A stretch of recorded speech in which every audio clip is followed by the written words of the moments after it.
Broadcasting is going to survive. It has to be able to provide something that nobody else can. And drone video, I think, is something that could do that. We should be able to do that as our right as a journalist. The FAA is supposed to come out this year with a comprehensive set of rules. They're not even close to that yet. I hope that everyone follows a professional code of ethics. To what extent is your property private? We know property size in terms of length and width, but we don't know it in height. A drone can just come in and take a picture of you when you're naked. Maybe it isn't so smart to hang out naked on your roof. You had some states saying what we're going to do is ban all usage of all drones. The logic of how the process was done is completely backwards. The law they passed today may be obsolete in a month. If you're going to enforce something against somebody, it's got to be a formal rule. You could risk lives of people when you start getting into flying over crowds. If this thing falls out of the air, it's not like a helicopter crash. The National Park System now has banned all drones. Drones vary incredibly. We don't even know what to call them. People have the fear. If you made contact with a manned aircraft and got in their flight path, it would be disastrous. Then you're going to get everybody in this country up in arms about, oh my God, we need to do something about drone regulations.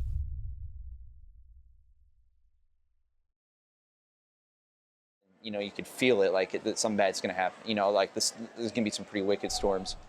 On November 17, 2013, the town of Washington, Illinois was struck by an EF4 tornado. We got into the ground zero before they blocked things off. Andrew Barr was one of the first journalists on the scene. He says nothing could have prepared him for what he saw when he arrived. We pulled up to the first neighborhood and it looked like a war zone. You see it on TV, you see it in movies, but you never see it in real life. It's so surreal. I literally felt like I was in a movie scene. Guy came up to me, he's like, you need to check out the neighborhoods behind us. I'm like, why? Because they're gone. The most compelling shots in television are usually close-ups, but at a scene like this, Barr says shooting wider might actually be more effective. You get a tight shot of a piece of wood, they don't get a good grasp of what's going on. But if you get the entire house, you get the whole neighborhood, and paints a picture that this neighborhood is gone. However, you can only capture so much from the ground. We got all the video we could. I shot it like crazy. I just used my eyes like, that's good, 10 seconds. That's good, 10 seconds. That's good, 10 seconds. I feel like if we had a drone, we can get that up and we could see not only the neighborhood I see one way, but the neighborhood I can't see that's destroyed the other way. I can only get my camera up so high. That gives you just a different angle. And like you said, like ground shots, shoulder shots, tight shots. Now you have, overhead shots. You can stand in front of one house and see it, but you can't really get an emotional grasp on it unless you fly over it. And current FAA regulations won't allow a working journalist to use a drone to capture aerial video. However, hobbyists don't face the same restrictions. Josh Lilly was able to go into Washington with a drone the next morning. From where we were standing, you could hardly see anything at all. Obviously, the place had been, seriously been damaged, but when we got home and started looking at the footage, it was impressive. You could see the entire path of the tornado and hundreds and hundreds of destroyed houses. Being able to see both up close people's houses, destroyed, and being able to see right into their bathroom, or what used to be their bathroom or bedroom, and then as you ascend, the shattered frames just look like spilled matches, or toothpicks. So it's definitely, hits home. You realize those are people's homes, that those are their lives all over the place. So definitely, yeah, emotional.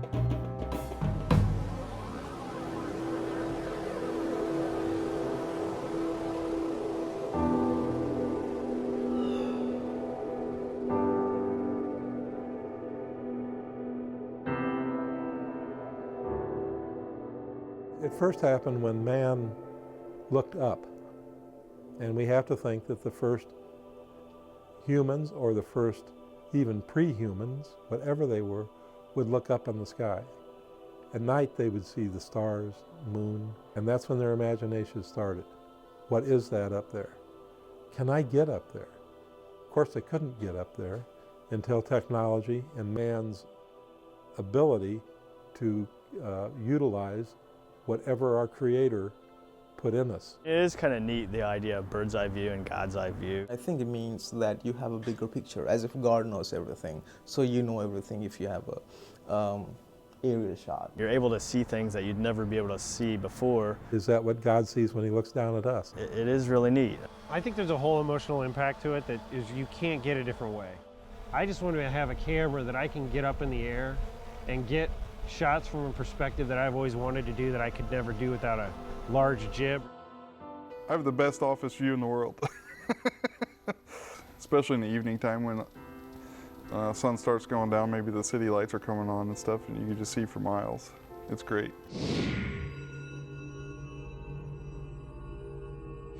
I wish we could just fly.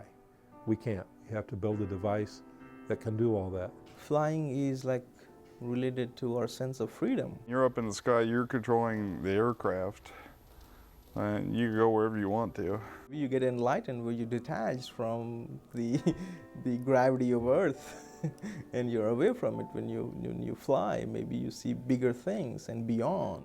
You see whatever you want to. It's like the feeling of awe because you see things that you would naturally don't. Yeah, and just enjoy the sights, and it's a good stress reliever. The moment you have an aerial picture, you have a broad view. Maybe that kind of gives us the feeling that we know more. So that's probably why what a lot of people get into it for.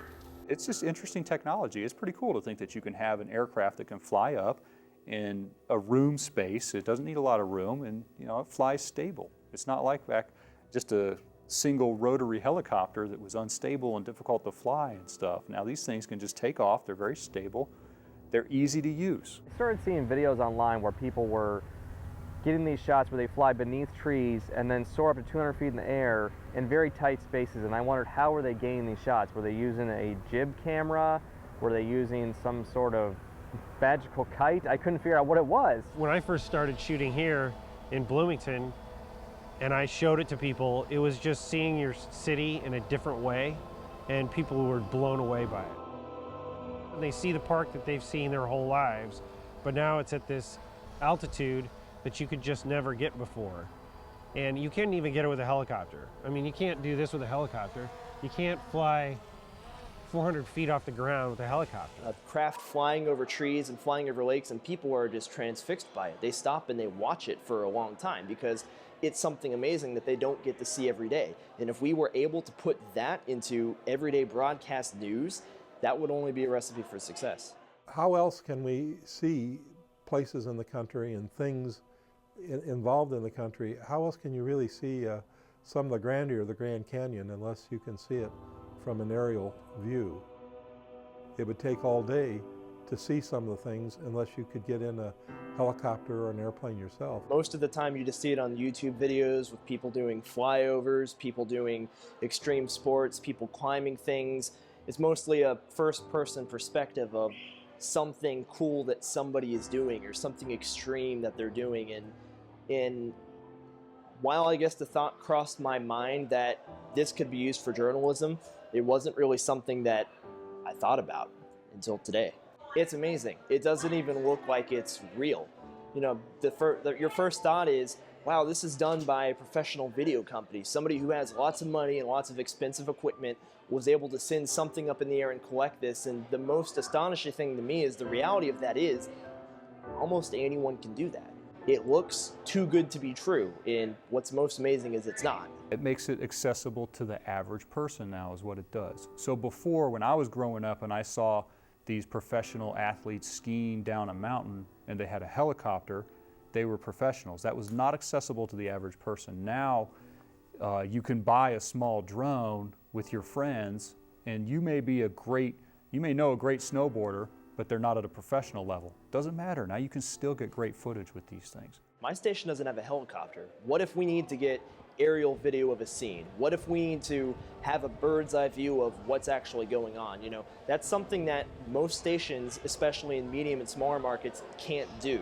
So to be able to remote control fly something that's inexpensive, that gets us those establishing shots, those bird's eye view shots of a scene, of anything that's going on, I think that's incredibly valuable. I think the first reason you would use a high perspective rather than a low one is for relationship purposes. Think of rats running through mazes and trying to make sense of the maze. You may have the subject in one spot, and then it'll show a relationship of where that subject is to another subject.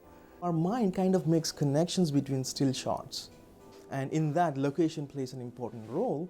An aerial view will enhance our understanding of change in location much more than a series of non-aerial local shots. Having multiple non-aerial shots is less informative than having like one big aerial shot. In a way, we try to create an aerial shot from the small little local shots. Everybody's doing something with drones. They're trying to find new ways of using it. It's something that I think could touch almost every industry out there. Conventions, Realtors, Financial, insurance world, inspections of buildings, dangerous locations, whether they're too high or toxic or hazardous to human health, Department of Defense, surveillance and search and rescue. being able to shoot movies, agriculture. A great way to be able to show the parks and the amenities of a community. transporting things from A to B. Car dealers who want to see their lots. Or journalism. You know, it's just going on, it's going nuts right now. I think it'd be awesome for auto racing. Sporting events, being able to show a full stadium. Running events, you know, where you can't necessarily have a camera at every spot. inside we could see sporting events, track meets, for example, fly over somebody as they cross the finish line. Cool as it is to be able to get these shots, you do have a noise element to this. Athletes require their full attention when they're doing their job. Anything that distracts them from that, you know, can have a negative impact on them, and I don't think that that would be a good thing for whatever sport they're covering. There's a house fire. We can fly over the fire. You can't get to it. Physically, you're limited, you're blocked, and you find out it's legally okay to fly your drone in that direction. So, you know, you can go over there and use that. That might be an essential time to use that drone. Help fire crews identify if anybody needs rescuing, or if anybody's on the roof or anything like that. When it just becomes too dangerous for you to be down there with a camera yourself. A tornado runs through a town. Protest especially. We see, you know, in Baltimore, we've seen in Ferguson. You can go above it and actually see the big picture of what's happening. Big news helicopter is going to draw all kinds of attention.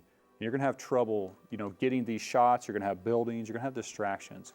Where now, if you had a small drone, you can put that camera closer to the action. Unlike a news chopper, I can fly 3 feet off the ground and then go up to 100 feet in the air without any issue and fly through tight spaces. You'd never be able to get that, you know, with a traditional helicopter. And you certainly couldn't get that with a person because you'd be limited to the ground. I don't think that drones are going to replace news choppers, because news choppers can start here and go 50 miles away to go cover a breaking news situation. You're talking $1,000 and you're up and flying with these.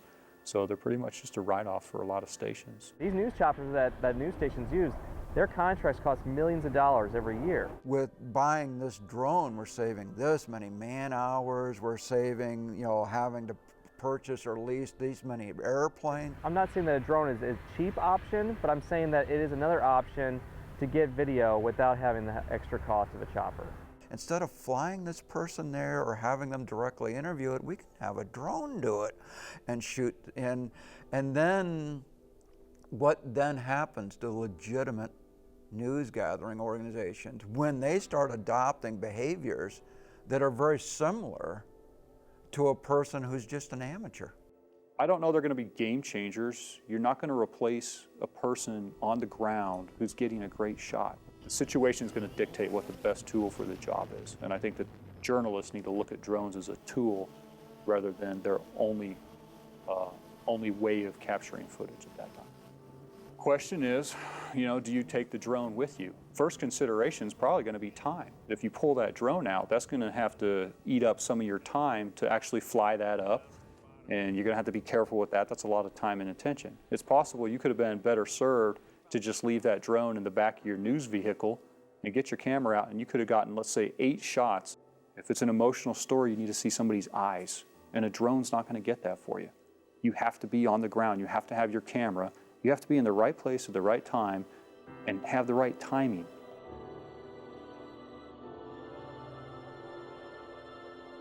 If you're doing a feature piece and you have half a day to go shoot this feature, well, yeah, I think we would take the drone. We can set up some nice, you know, establishing shots. We can have some nice tracking shots. That's going to add some of that polish to it that you'd want to have in a nice feature piece.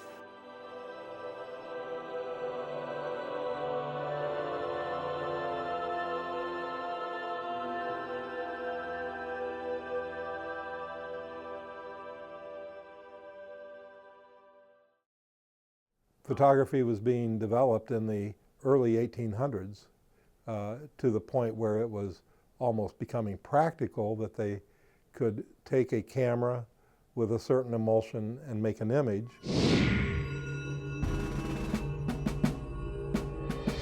Probably Matthew Brady was best known for his photography during the Civil War. In particular, the North was using it against the South and taking pictures of troop movements, troop encampments from balloons. So as far as back in the mid-1860s, photography was being used as part of the warfare of the Civil War. But even before that, people were using cameras, and they also used them in balloons and airships. And the oldest photograph we can find, an aerial photograph in the United States, was taken in Boston, Massachusetts in 1860. And it quite clearly shows the development of what the city looked like then, at a time when most of us have no idea how complex the city was. Aircraft were being developed primarily for the military market. And so the Wright brothers were right in the middle of this, and they made sure that their flight in 1903, that they claimed to be a flight, was well photographed. And on the particular hop, with the wind conditions exactly as they wanted it, this particular picture was taken. The pilot is Orville Wright. The wingman out there is Wilbur Wright, and Wilbur made sure that there was somebody taking these photographs so that they could prove that they had flown on this particular day in 1903. That helped cement the Wright brothers' claim that they were first to fly. So they used photography to document what they were doing in the development of aviation. During the 1930s, it was quite a thing to be able to cross the Atlantic in the shortest number of days possible. And it was usually a 4.5-day trip by a cruise ship, an ocean liner, but it was usually 3 days by a Zeppelin. And the Germans built a prototype of what was going to be their passenger Zeppelins, and it was the Hindenburg. And it had a very successful season in 1936. But the first flight to the United States was in May 6th of 1937, and the Hindenburg caught fire. It was inflated with hydrogen, and that was about the end of hydrogen lifting gas to be used in airships where people and passengers were involved. This also meant the end of the transatlantic Zeppelin service as World War II was coming. The drones as we know them today, their early genesis are in World War II, and they kept building different types of drones or remotely piloted vehicles, adding more control, adding more opportunities to deliver weapons or to bring back reconnaissance and photography from a battlefront. Of course, television had been around since the 1930s, but they were big, bulky cameras. But General Electric worked with a company here in Illinois called Interstate Furniture, and they developed a drone that could be used by the Navy and even had primitive transmission equipment, very low-res cameras, but they mounted the cameras in the nose of the remotely piloted vehicles and would use them to look for the Japanese out at sea, and even use them as an intercepting vehicle, and maybe even as a weapon, a flying bomb, as a drone to send into Japanese ship to kind of counteract the kamikaze. Yeah, the drones that the Navy used are called the TDR, and they were launched off of aircraft carriers and were usually expendable. They usually didn't bring them back. They just launched them, tried to carry the picture as long as they could and keep it in range. T-minus 15, 14, 13. The flight of Apollo 8, which was the first time humans went into orbit of another planet, or in this case our moon, occurred in 1968. It happened during Christmas, and the crew included Jim Lovell, Bill Anders, and Frank Morman. I can see the entire Earth now out of the center window. I can see Florida. And Bill Anders actually took this picture. And this, to me, is the most iconic picture ever taken by man, where we look back from another planet, a moon, back to the Earth, and we see what the Earth looks like from space, where we look somewhat insignificant, but very beautiful and very fragile, with water floating around. And how's all that happen out in the middle of space? You know, it's quite spiritual to think about that. This picture probably is, to me, is the most important picture ever taken. A lot of times it's oriented this way, which is incorrect. It's oriented this way, was the way he took it. And there was quite a scramble to get this picture the first time they came around the moon. It was like, oh my God, look at this. You know? And it was the first time man was able to look back with the foreground of another planet. The Eagle has landed. Only to be followed by the first landing on the moon, sent again back to every human on Earth through television. Step off the limb now. That's one small step for man, one giant leap for mankind. Being broadcast from the moon, and then the photography that was done by the astronauts. And here's a picture of Buzz Aldrin, who's the second man to walk on the moon, and it's taken by the first man to walk on the moon, who's Neil Armstrong. In that whole particular lunar walk, there was no pictures taken of Neil Armstrong, other than the television that you saw when he walked down the ladder. Except right here you see a little white dot. That's Neil, and that's the only picture of Neil because it's reflecting off of Buzz's visor. And Neil didn't trust Buzz to operate the camera. It was too important. They may not have ever gone back. So this was very important to use photography in the lunar missions, to send the images back to this country, to photograph the geography, the geology, and the fact that man walked on another heavenly body. The human mind can't comprehend all that it can see, so it sends devices up to try to show him more. We go into space to see what's beyond what our eye can see. We use telescopes, but beyond telescopes we have to send remotely piloted vehicles, drones of some type, to go out and send us back images of what's beyond here.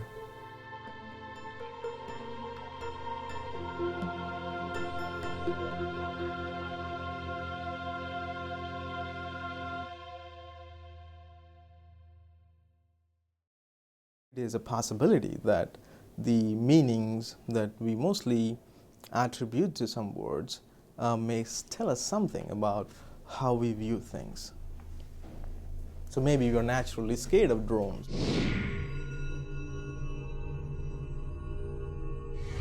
There's a stigma against them, considering the word drone is it's a buzzword. And any word as such, the way we use the word kind of tells us about our opinions, our perceptions about not only the physical real objects in our life, but the ideas, the meanings that we mostly attribute to some words may tell us something about how we view things. The word drone may imply a parasite, or maybe it implies a bee that actually doesn't work of collecting pollen.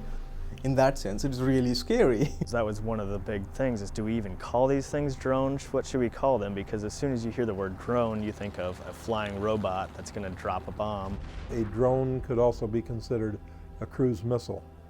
And during World War II, the Germans built a V-1 weapon, a vengeance weapon. We have all kind of debates right now about our ability to kill civilians in remote places with drones. The United Nations subgroup issued a report not too long ago hoping that governments don't use armed drones for domestic law enforcement purposes. That's a debate that we're going to get into more as we have more situations of civilian population and police resulting in shootings. Well, instead of putting all those police out online, you have a series of drones. Be a whole lot safer for the police force. Not sure what that's doing for the civilians, but it's a whole lot safer for police. And I think that's where you're getting a lot of your public concern, is how it's been presented. And basically, sex and violence sells. And talking about the, there's no sex involved in pointing out the dangers of drones, but there certainly is the possibility of violence, the thrill. Audi USA recently angered drone enthusiasts for their menacing portrayal of drones in a commercial that spoofed Alfred Hitchcock's The Birds. That's all capitalizing on the public perception of the danger of drones, where the people are all in the building and there's all these drones outside, and it's a reenactment of a famous movie called The Birds, where birds attack the population. They have a woman in the commercial going into a glass booth, and one of the drones hit the glass booth. Well, that happened in the movie The Birds, where birds were attacking a phone booth that a woman was in. And it shows this guy drives under a bridge and two drones crash into the bridge. And oh my God, he saved the day, and he saved himself and his new car from these nasty drones.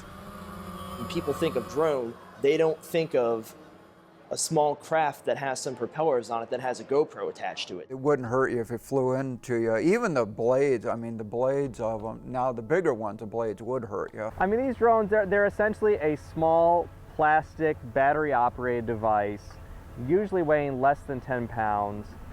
They have many safety features built in, so if something were to happen, it has GPS and will return back to me.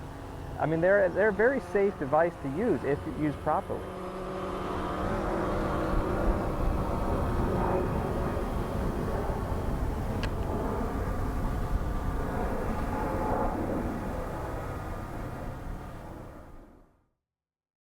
People have always been scared of things that they don't know a lot about. There's plenty of people out there who are very paranoid of that technology. You read stuff on Facebook. I have friends who said, oh, I saw a drone at the beach, they're spying on me. It has a possibility of actually taking shots of your personal life. You never know. I mean, you have windows up in 20th floor, and a drone can just come in and take a picture of you when you're naked, maybe, I don't know. So something is scary about things, particularly if it has the capacity to intrude. They could be used in a negative way. And whenever there's an opportunity, some human being's going to take it and use it to their advantage, and perhaps invade the privacy of another human being. The ACLU and various other groups got real involved in this and said, you need to take into account privacy in these test sites. Well, the FAA turned around and said, we can't do that. But the FAA clearly recognized that's out of our scope of expertise. Our expertise is trying to make sure that drones aren't used in a fashion that kill or injure people. And that's it. And so if a local community gets really uptight about privacy, then they need to go to their state or local legislators and get state or local rules passed on privacy in regard to drones. You had some states saying, what we're going to do is ban all usage of all drones. Well, then you're talking about an overreach. And that's a fine balance between how do you protect privacy, but how do you not harm a legitimate purpose of a news organization of gathering photographic evidence? And that's going to be real interesting to see how the states deal with that. I can envision whether what's going to happen is they're going to adopt some rules, but then they're going to create exceptions to the rules.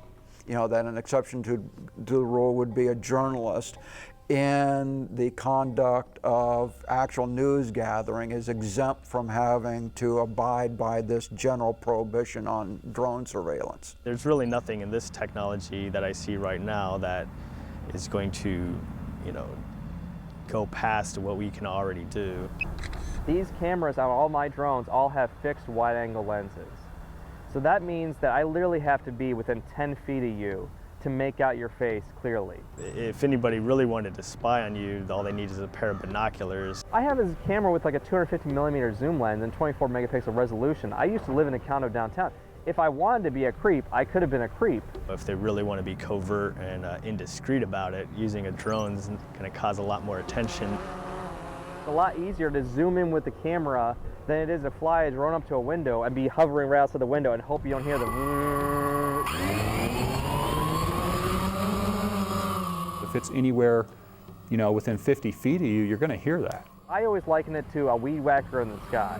Whatever footage you shoot from it is not going to be usable as far as the audio goes. Okay, it's going to be, you're going to hear the rotor wash. But not all drones are noisy. The 1 to 2 ounce ones that are the size, essentially, of butterflies, are being used by the military for surreptitious surveillance. I mean, they are extremely quiet. Mine's about that big, and it's really quiet. I mean, you can't hear it unless you put it, if I was holding it here, I could hear it. If it was up about that ceiling height, you couldn't hear it. The drone operator needs to be responsible. They would have to have an idea of what's okay and what's not. There need to be clear-cut established rules for that. My concern is not so much how journalists use drones, because if journalist Joe uses a drone to get a topless shot of a celebrity, he's going to be subject to civil lawsuit. I mean, you have protections against that, whether you're doing it with a camera or a drone. To what extent is your property private? To what extent can you have an expectation of privacy? Their airspace is going to be private to them. You couldn't just fly it over somebody's ranch, snoop around in their window, and then fly it back and say, well, it was a drone, I didn't physically step foot on your property. There are rules for journalism. I can stand on a sidewalk and I can shoot whatever I see, and that's okay. I can't go onto somebody's private property unless they give me permission. Well, I think that needs to be established for the air too. We know property size in terms of length and width, but we don't know it in height. It's going to be hard to stop people and say, well, you can't fly a drone up over the sidewalk because you could have just gone and bought a ladder and climbed the ladder.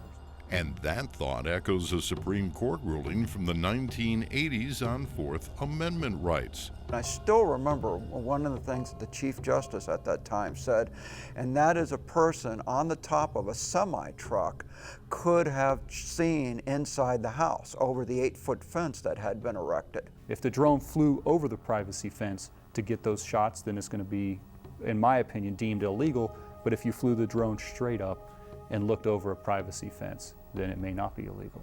If somebody is sunbathing topless on their roof, then you have a problem. I think that that's not something that people have had to think about because it wasn't really relevant until now. It wasn't an issue. These are question marks that, yes, we haven't hit yet, but that's what they're going to look at. If the same rules apply, then they would need to have an understanding of that. Like, maybe it isn't so smart to hang out naked on your roof.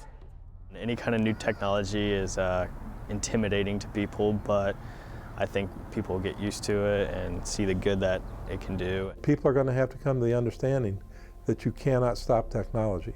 With internet and digital media and social media have risen, anywhere you are in public, people are now aware that they could take a picture of you and put it on Facebook. Right now, you have something in your pocket that used to be 10 different pieces of equipment. We're all carrying around mobile television cameras.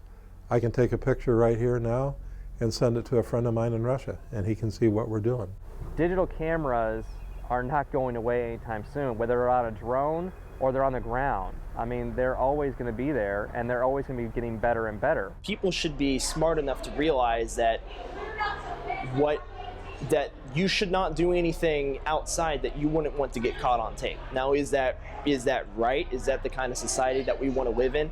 I don't know. We've given up our privacy. It's part of the technological age, and there's really nothing we can do to put that genie back in the bottle. It's kind of like jumping in hot water. It's a shock at first, but you'll get used to it, and you won't even notice it after a while. So behave yourself, because the eye never blinks on those things. If someone's shooting anything, if they have the right to do it, if journalists should have the right to do it too.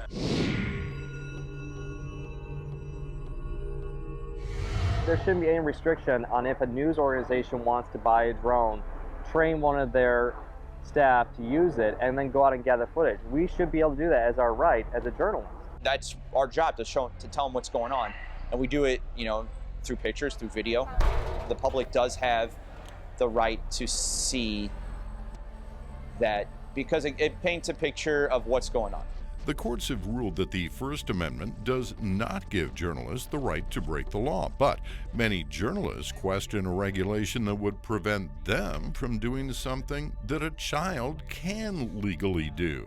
You can buy one on Amazon for $500 or less and take it out and play with it. And it could be, if you want to buy one for your kid, you could. I have a coworker who said, I bought one of those for my 8-year-old son, and it's kind of odd that he can fly that, but then somebody who wants to use it, again, for a legitimate purpose, where he's going to, make himself more safe if he's having to climb a tall structure or go into a hazardous place, he's not allowed to use that for commercial purposes. Their livelihood is based on how well they use these pieces of equipment. So if they were to go out and buy a drone, they would tend to be more careful with it.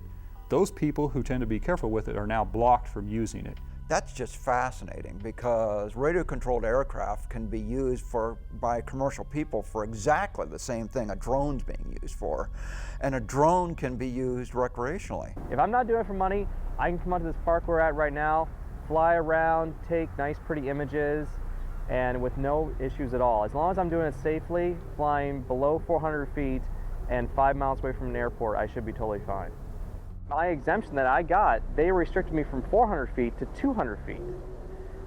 There is no explanation as to why. It's just something that they put in there. So now I have to stay below 200 feet when I'm making money, but if I'm not making money, I can go up to 400 feet. You would think the opposite would be true, that they have more to lose, where the hobbyist, he's screwing around, and the police might take his toy away, but at the end of the day, he's not going to lose that much money. He's not going to lose his livelihood. There's a common thread to both, even though the regulations are more extensive on his commercial enterprise than his basically recreational hobby.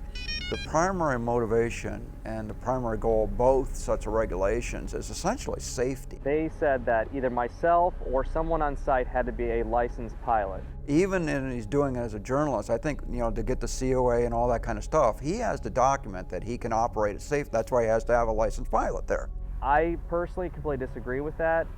A drone is not a traditional aircraft, and for me to go and spend a minimum 20 hours getting a sports pilot's license is ridiculous to fly a drone. So it's completely backwards than what it would be, but it's done. There's nothing we can do about it at this point. It's definitely a frustration for a lot of people. I tell my kids, I'm like, if we can get the money together, let's go buy one so you can get in some practice, so that when it does become legal, or if they block you guys, you'll already have the practice in. One fear is that the lack of hobbyist regulation could add yet another disadvantage for professional journalists. It's another thing like cell phone videos. It's going to make it so that TV's not the only one posting video out to the public. Radio stations, bloggers, anyone, just random Joe out in the street. Because of the pervasiveness of technology, where people can shoot video in all kinds of ways, and you don't have to be a professional to do it. Sometimes we get blocked off, but some random person just walking down the sidewalk can walk right through and just shoot video from a cell phone, and they're not going to say anything about it, just because they think they're just some random person on the street shooting video to show to their buddies. But citizen journalists aren't bound to a professional code of ethics. I hope that everyone follows a professional code of ethics. I can see sometimes people don't, because they want to get that, like a guy running around with a camera trying to get up to, a car crash and just getting up in everyone's faces with it. If you don't feel like it's something in your heart you should be showing, you probably shouldn't shoot it. We don't do that. We know, in Peoria at least, the line not to cross. And within the first 20 minutes of me flying, I put it in a tree. I hate to say this, but there's going to be a lot of crashes with small aircraft that are run by one person because they'll be sitting there and they'll be focusing on the shot so much. I didn't respect how fast it can move when it's going. This is a quadcopter. You can see it's got the 4 propellers on it, and then mounted on the bottom here is a little GoPro camera. Anybody who has played a video game is going to think that this looks pretty similar. So I'm going to start by sort of just powering it on. This is throttle up and down. I can slowly throttle it up and it'll lift off. Back and forth will be rotation of the quadcopter. If I want to pan, I just turn the quadcopter. So I'm going to pan it around, and then here is moving forward, moving backward, and then turning left or right. And then on the bottom of it, there's this little control right here. And if I slide it, I can tilt the camera up and down with that little lever right there. And I can control that, of course, and just tilt down. And if I come down, I can see us, look straight down at the ground if I wanted to. So I'm actually controlling that GoPro and the gimbal. And that's what we're seeing in the viewfinder right now is the lens from the GoPro. This has 4 lights on the bottom of it, 2 in the front, and then these 2 in the back. Right now they're flashing yellow because it is trying to acquire a GPS signal. It's going to search for a minimum of 6 satellites, and once it gets a GPS lock and marks its home point here, it'll start flashing green and let me know that it's okay to take off. Has been updated. Please check it on the map. And there, it just told me that it's okay to take off now. Once the quadcopter has GPS control, it's extremely easy to control it. You probably in about a half hour pick up and feel pretty comfortable with this thing. What's nice about this is that with the GPS on it, it's aware of where it is in the world, and so it will maintain its position. If I let go of the controls, it'll just hover within a 6-foot box, and that way it won't float off. I've let go of both of the controls now, so I'm just letting it hover. And you can see that since it's got GPS, it will just be able to steady and keep itself in one position. If it's not under GPS control, then it gets pushed around by the wind and everything else, and that takes some real training to get comfortable with it. People should be able to fly them without the GPS on. So all your training should happen without GPS in case you would lose it for some reason, which I think is probably pretty reasonable.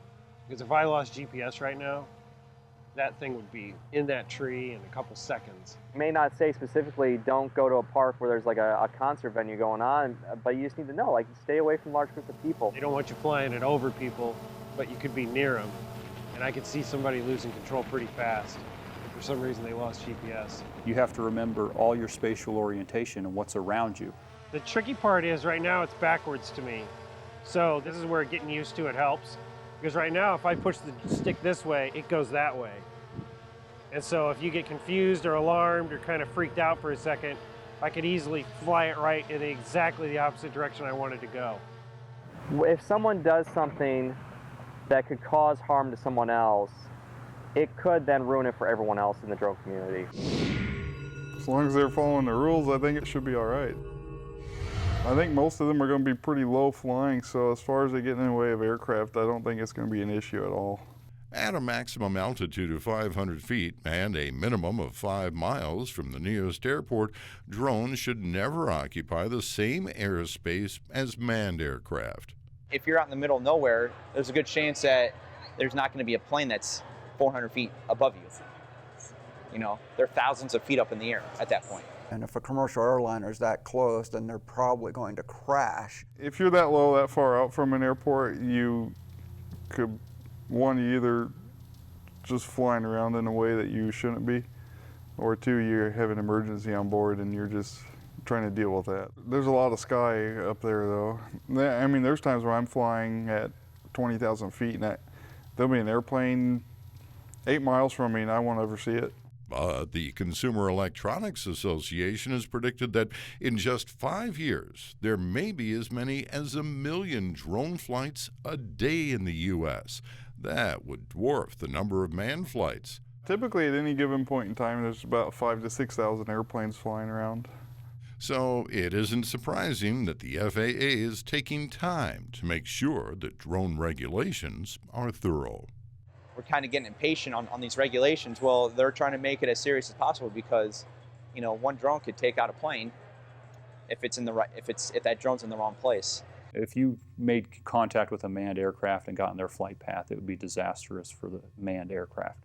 Forget about the drone, that's simply a cost, that's expendable. But we're talking about loss of lives at that point if it ran into an aircraft. Airplanes are traveling at, even the small ones like what I teach in, they're traveling at about 130 miles per hour. So if anything hits it or it hits anything, it's going to cause damage to one or both. We've been close on that a couple times, and it'll be very similar to a bird strike. There's been cases where they've actually gone through the windshield of airplanes and stuff. A small drone versus a full-on, 747, I'm pretty sure the 747 is going to win without a scratch. Unless it gets caught up in the engine or something. The Hudson plane crash, that was because of birds, where they sucked in a bunch of geese in both engines, and then knocked the engines out. If it knocks out an engine and that plane crashes as a result of it, then you're going to get everybody in this country up in arms about, oh my God, we need to do something about drone regulations.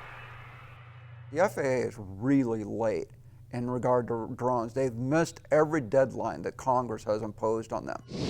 The FAA is supposed to come out this year with a comprehensive set of rules on how drones can be incorporated in the domestic airspace of this country. They're not even close to that yet. One of the biggest challenges facing the FAA is classification. We don't even know what to call them.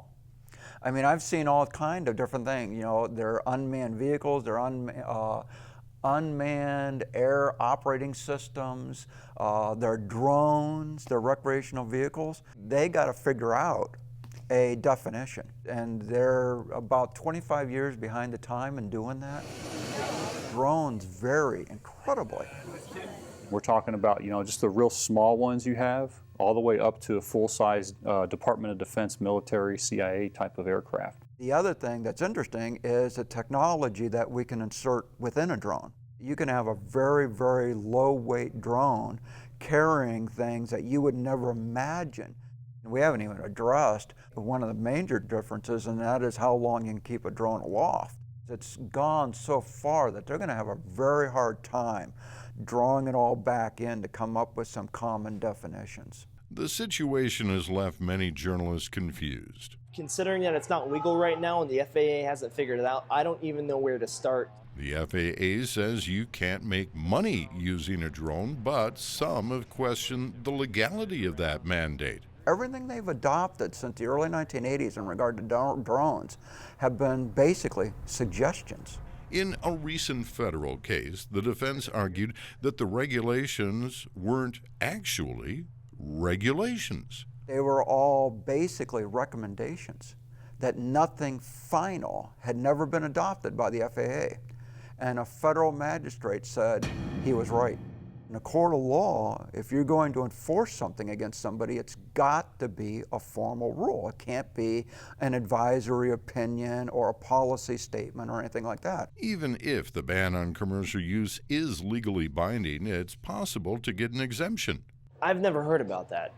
I didn't know you could do that. As far as I was aware, it was legal and that was that. But most haven't run out to apply for one. I haven't even looked at it. I'm waiting. I've heard it's difficult to get your approval. Not only difficult, but also confusing. You get into the language of it all and the legalese, and you just kind of zone out because you think, oh, there's all these rules and all these regulations, and you just kind of think, all right, I'm done with it. It doesn't matter. And then I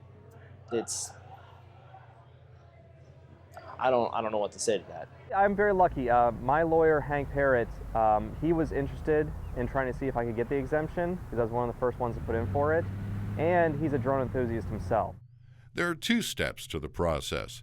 First, file for an exemption to Section 333 of the FAA Modernization and Reform Act of 2012. This exempts the drone from meeting the same specifications as manned aircraft. We fill out the paperwork. It took almost a year to get my exemption. Then apply for a certificate of waiver or authorization, commonly known as a COA. Until very recently, an operator needed to apply for a separate COA for every flight. They really hamper any kind of breaking news coverage, which most of local news is all about breaking news. I have to give 24-hour notice on where I'm going to be flying at and have permission to fly over that property. So if, for example, a tornado happened today, I wouldn't be able to go cover it until tomorrow. We don't know what we're doing like 3 hours before we do something. In an attempt to keep up with the increasing demand, the FAA recently streamlined the 333 exemption process by comparing new applications to previous applications with similar uses. Now I know that they've sped up the process since then because they have so many in the system they're trying to process, but it still takes a while, and it's not an easy process to get an exemption. They also implemented a new blanket COA with tighter altitude restrictions, but the process is still too complicated for many users. In my opinion, it should be as simple as going online, filling out an application, hitting submit, and you hear back from them in a little bit. In January, the FAA released a proposal for future regulation of commercial drones. The proposal includes restrictions on the size and registration of the aircraft, as well as rules for flying and guidelines for operator certification. Bullet points of the regulations were line of sight, that the operator has to actually be able to see the aircraft. I believe it's a 500-foot ceiling. You can't fly within a certain distance of an airport. You have to be over 17 years old. You can't fly at nighttime because you won't be able to see your aircraft if it's flying at night. The proposed certification guidelines indicate that operators will take written exams at current FAA testing facilities, but gave little indication as to what the testing would cover. Where you actually have to go to a facility, you have to get tested, you get qualified, you become a qualified operator. Some suggest that written testing might not be enough. You could give a test, and it could be a paper test, and say, here's X, Y, Z, what do you do, how do you put your battery in, what do you do if a propeller stops? But ultimately, what you really need to be able to do is take a person and watch them fly that aircraft to determine if they're a qualified pilot or not. The current proposal includes all drones under 55 pounds, but suggests the possibility of a micro classification, including anything under 4 pounds. It would basically include those really small quadcopters we see, the DJI Phantoms, the most popular consumer models. They realize that the average consumer doesn't need a 55-pound system that can carry a 15-pound payload. If the FAA does create a micro-classification, operators wouldn't need as much aeronautical knowledge, but there would be a trade-off. Those would have certain restrictions on them that may be different than the small UAS systems. The problem that the political system has with any type of technology is by the time they act on it, they're usually dealing with the technology in an obsolete stage. So what these drones have done is they've opened up all kinds of avenues to, smaller budget productions. So now you don't have to have a full helicopter and everything that comes with that. Yeah, it's pretty incredible what they've done and what you're allowed to do with them now at this point, especially if you're just a consumer having fun. The sky's the limit at this point. Not to use too many puns, but I'm hopeful that this is actually going to take off. it's just now getting off the ground. Pun intended.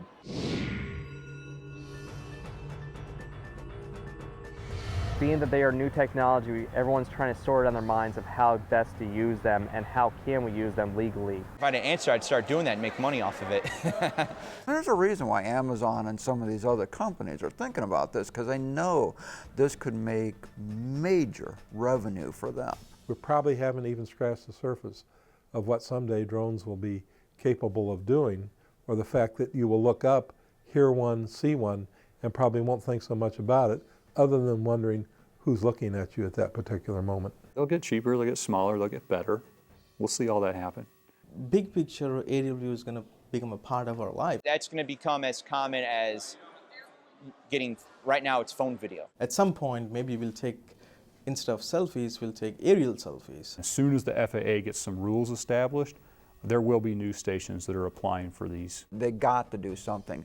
And the FAA is under the gun right now. I mean, they are supposed to come up with this comprehensive set of regulations very, very quickly. I think eventually they will be in most television newsrooms. It's not just an idea or a dream anymore, that it's actually going to become a reality sooner than I thought. Even mid-market and small market stations are going to have at least one, but they'll probably have multiple small drones. We're going to need things that give us something we haven't seen before. Show me something that I can't see with a picture somebody posted on Facebook or with a Snapchat video that somebody took at the scene. If broadcasting is going to survive, it has to be able to provide something that nobody else can. And drone video, I think, is something that could do that. I don't think the federal government's going to be able to do it quickly, and that's the key. But states also are in a real dilemma because, gee, there might be just a few other things that the states might concentrate on, like, for instance, their pension crisis, their financial situation. I've been out to UAV conferences and seen what's out there, and it's really taking off, no pun intended again. You're going to see, like you said, millions of flights a day. I don't think we'll see the sky filled with drones. I think it's going to be just like it is right now. As much as we think our lives are exciting, they're not that exciting that there's going to be drones flying around, watching everybody on the sidewalk to see if they trip and fall to make a YouTube video, or that there's going to be a breaking news story right here and we had 6 drones that caught it as it happened. We'll see more of them, but it'll still be an uncommon sight, I think. As long as man gets off of this planet, he will take cameras with him. You get the batteries up to snuff, you get them powered stronger so they can fly for really long periods of time. And then, yeah, we may see some buzzing around a little bit. It's really going to be exciting when we see the young people who are like young teens now, and they've been working with these, when they have all those ideas going in their head, how are they using these? You know, they're going to be the ones that kind of show us what we need to be doing with these. We know only a certain number of things that we can use with drones. Later on down the road, we're going to use it for, just because, we're creative minds. And with creative minds, you come up with creative ideas for different for cameras. They're going to show us accidentally the unsafe methods, and they're going to show us probably accidentally the best ways of using these aircraft.